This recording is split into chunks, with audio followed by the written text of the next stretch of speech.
Quand nous lisons la Bible, nous devons comprendre la révélation progressive de la Genèse jusqu'à l'Apocalypse.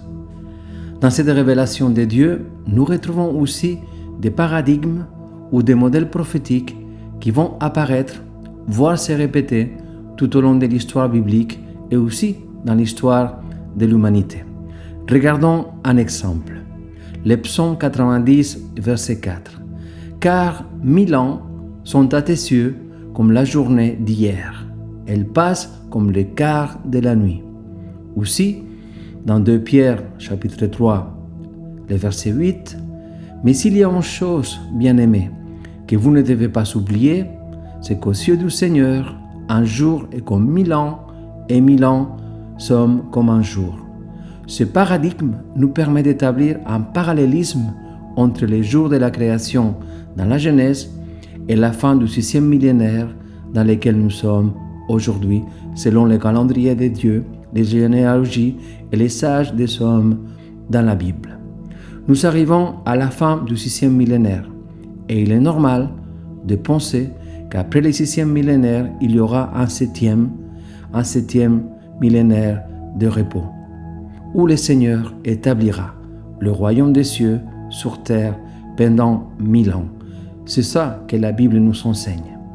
Alors, en vue de ces promesses, nous pouvons veiller, prier et attendre l'accomplissement de la parole de Dieu, tout en sachant que le futur de l'Église est lié à la réalisation de toutes les paroles prophétiques concernant Israël. Je profite pour faire une parenthèse pour aborder notre actualité en ce qui concerne Israël. Ne vous faites pas une opinion, ne jugez pas la situation en vous basant sur les infos, les médias, la télévision ou la géopolitique. Basez-vous sur la parole de Dieu. Notre mesure pour juger, notre filtre pour interpréter notre actualité doit être toujours la parole de Dieu, c'est-à-dire les Écritures. Dieu a voulu toujours donner de la sagesse et de la connaissance à son peuple. Le Seigneur Jésus n'a jamais voulu que l'Église soit dans l'ignorance. Et voilà pourquoi Dieu va révéler un mystère que ni les prophètes, même pas les 12 disciples qui étaient avec Jésus, avaient entendu. Et c'est à l'apôtre Paul que le Seigneur va le révéler. Il s'agit bien du mystère de l'enlèvement de l'Église. On va lire dans 1 Corinthiens, chapitre 15, verset 51, « Voici, je vous dis un mystère. Nous ne mourrons pas tous, mais tous nous serons changés, en un instant, en un clin d'œil, à la dernière trompette. Car elle sonnera, et les morts ressusciteront incorruptibles, et nous serons changés. » Aussi, nous pouvons lire dans 1 Thessaloniciens, chapitre 4, à partir du verset 15, « Voici en effet ce que nous vous déclarons, d'après une parole du Seigneur. Nous les vivants restés pour l'avènement du Seigneur, nous ne devancerons pas ceux qui sont endormis, car le Seigneur lui-même a un signal donné, à la voix d'un archange, au son de la trompette de Dieu, descendra du ciel, et les morts en Christ ressusciteront en premier lieu. Ensuite, nous les vivants qui serons restés, nous serons enlevés ensemble avec eux dans les nuées, à la rencontre du Seigneur dans les airs. Et ainsi nous serons toujours avec le Seigneur. Consolez-vous donc les uns les autres par ces paroles. Alors je voudrais dire, et il faut bien comprendre, l'enlèvement n'est pas une récompense pour nos bonnes œuvres, mais le cadeau de Dieu, pour ceux qui ont cru en lui, ceux qui ont reçu le pardon des péchés et qui ont reçu la vie éternelle en Jésus-Christ.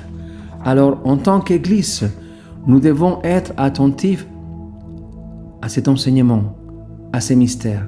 Nous pouvons être dans l'attente de l'enlèvement. Nous pouvons être dans l'attente de retrouver, rencontrer Jésus dans les airs. C'est ça que la parole de Dieu nous enseigne et nous encourage. Et pour bien comprendre aussi ces mystères et ne pas les prendre à la légère ou les prendre pour quelque chose d'acquis, je voudrais qu'on puisse lire une parabole, la parabole des 10 vierges, que nous retrouvons dans Matthieu chapitre 25 à partir du verset 1er.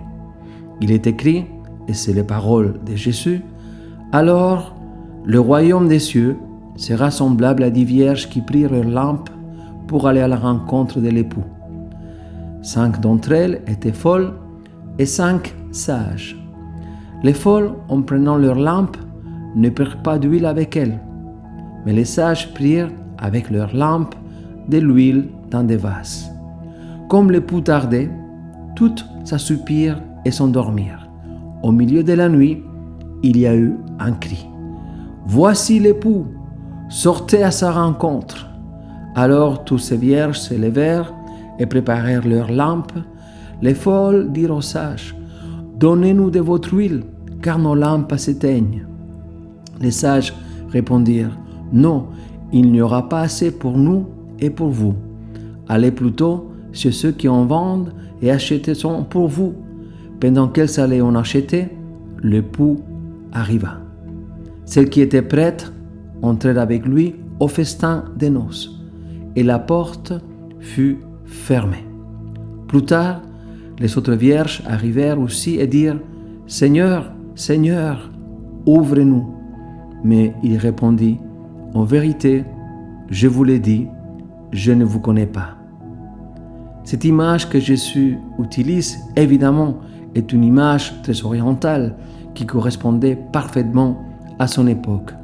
Mais cette parabole, nous pouvons, en tout cas, je pense que nous pouvons en tirer des leçons spirituelles et aussi évaluer 3 possibles interprétations.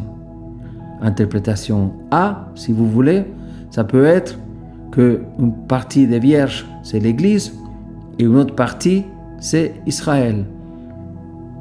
L'Église, ce sont les vierges sages, parce qu'ils ont accepté le Messie, et les vierges folles, ça représente Israël qui n'a pas accepté et qui a rejeté Jésus, le Messie, le Sauveur. B, ça peut représenter simplement et uniquement Israël à la 12e venue de Jésus sur terre, sur le mont des Oliviers, après 7 ans de tribulation où Jésus va retrouver un petit groupe, une partie d'Israël qui a cru, qui a accepté le Messie, et une autre qui l'a rejeté à nouveau. Et l'interprétation C, si vous voulez, nous pouvons comprendre que c'est l'Église et l'Église. L'Église sage et l'Église folle dans les phases ou dans le contexte de l'enlèvement. Une Église qui sera évidemment confrontée à la réalité de l'enlèvement. Alors, pour mieux comprendre, on va regarder les éléments qui composent cette parabole. Nous retrouvons dans les textes qu'il y a, numéro 1, les lampes. Si vous lisez la Bible, dans les psaumes 119, verset 105, il est écrit « Ta parole est une lampe à mes pieds et une lumière sur mon sentier. » Dans Jean chapitre 1, verset 1, en parlant de Jésus, « Au commencement, la parole existait déjà. La parole était avec Dieu et la parole était Dieu. » Alors nous pouvons comprendre sans difficulté que la parole est Jésus et que la lampe, dans ce contexte, représente aussi Jésus. 2. Nous retrouvons l'huile, une véritable image du Saint-Esprit. Et vous savez très bien que le but recherché d'une lampe qui est remplie d'huile, c'est d'avoir une flamme qui donne de la lumière tout autour. Si cela n'arrive, ça veut dire qu'il y a un problème. Si nous manquons d'huile, il n'y a pas de feu, il n'y a pas de lumière. Et pour cela, nous devons, dans nos vies, et de façon très visible, manifester le fruit du Saint-Esprit. Lisons dans Galates 5, verset 22. Mais les fruits de l'Esprit, c'est l'amour, la joie, la paix, la patience, la bonté, la bienveillance, la foi, la douceur, la maîtrise de soi. Contre de telles attitudes, il n'y a pas de loi. Ceux qui appartiennent à Jésus-Christ ont crucifié leur nature propre avec ses passions et ses désirs. Si nous vivons par l'Esprit, laissons-nous aussi conduire par l'Esprit. Et toi, un élément que nous retrouvons aussi dans cette parabole, c'est le vase, c'est-à-dire cet outil complémentaire, ces récipients supplémentaires qui nous permet d'avoir encore plus de lumière. C'est comme un renouveau, on continue, et je pense que nous devons expérimenter ce renouveau continuel avec le Saint-Esprit. Si nous nous arrêtons d'être renouvelés par le Saint-Esprit, alors nous serons vides et sans lumière dans nos vies. La lumière est synonyme, image de la vie spirituelle, de la communion avec Dieu. Cette lumière aussi, elle est visible et pour moi, ça représente les fruits de la foi. Je parlais du fruit de l'esprit, mais j'ai fait allusion aussi aux fruits de la foi. Et pour moi, les fruits de la foi en Jésus-Christ se traduit par les œuvres. Pas simplement que des paroles, pas simplement que dans nos lèvres, mais dans nos vies, dans nos attitudes, dans notre comportement. Voilà ce que l'Église, en tout cas l'Église sage, est appelée à manifester. Il y a, je dirais, une différence où nous pouvons voir l'erreur, pas l'horreur, mais l'erreur entre les vierges sages et les vierges folles, l'Église sage et l'Église folle. L'erreur est le suivant, et il est terrible. Savoir que Jésus revient et ne pas se préparer pour cette rencontre. C'est terrible. Nous savons la Bible en entier, de la Genèse jusqu'à l'Apocalypse. La révélation complète nous a été donnée à nous, l'Église de Jésus. Et nous pouvons comprendre que cette Église, évidemment, est dans l'attente. On a lu dans les passages que l'Église, elle s'est assoupie, elle s'est endormie. Évidemment, ça fait 2000 ans que nous attendons cet enlèvement. 2000 ans que nous voulons être avec le Seigneur. Mais même s'il paraît que l'époux tarde, l'époux, il n'est jamais tard, il arrive à l'heure que Dieu, le Père, a prévue.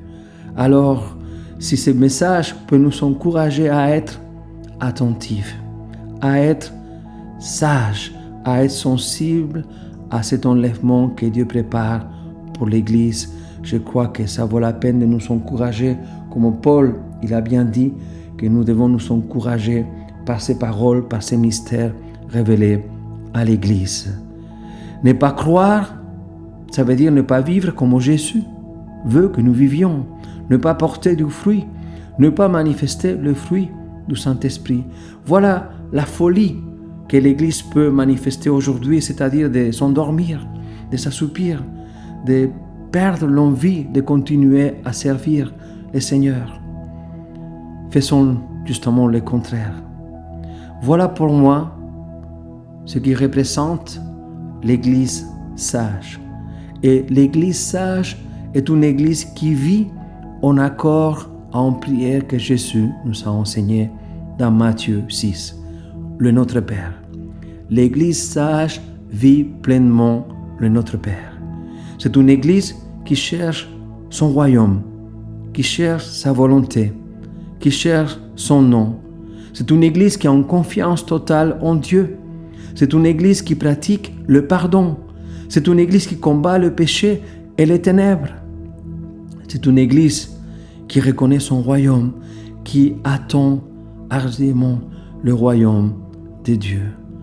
Alors, mon frère, ma sœur, mon ami, si tu entends ces messages, le but, c'est de ne pas prendre à la légère cet enlèvement que Dieu prépare pour l'Église. C'est être l'Église sage, l'Église qui a de l'huile, qui a de la vie, qui pratique les œuvres que Dieu a préparées d'avance. Pour nous, c'est une Église qui vit en accord en notre Père, c'est une Église qui est en communion, en continu avec le Saint-Esprit. Elle ne manque pas d'être renouvelée par le Saint-Esprit. Et cette Église, elle est, je dirais, en juxtaposition, en contreposition à cette Église que nous retrouvons dans l'Apocalypse, l'Église de Laodicée, qui nous concerne aujourd'hui, une Église qui a presque tout perdu, mais que Dieu encourage à qu'elle achète de l'or, à qu'elle se purifie, à qu'elle se rapproche de Dieu, parce que le Seigneur viendra frapper à la porte. Et si l'Église ouvre, le Seigneur entre et soupe avec nous. Voilà pourquoi, mon ami, je te partage cette partie de la parole de Dieu pour nous préparer. Il suffit de regarder la réalité tout autour de nous pour que dans nos cœurs, nous puissions nous dire par le Saint-Esprit, il est temps d'ouvrir les cieux, il est temps d'avoir de l'huile, il est temps de garder nos lampes bien allumées, il n'est pas temps de dormir ni se reposer, il est temps de continuer à chercher le royaume des cieux plus que jamais, parce que le Seigneur revient bientôt. Que le Seigneur vous bénisse. Amen.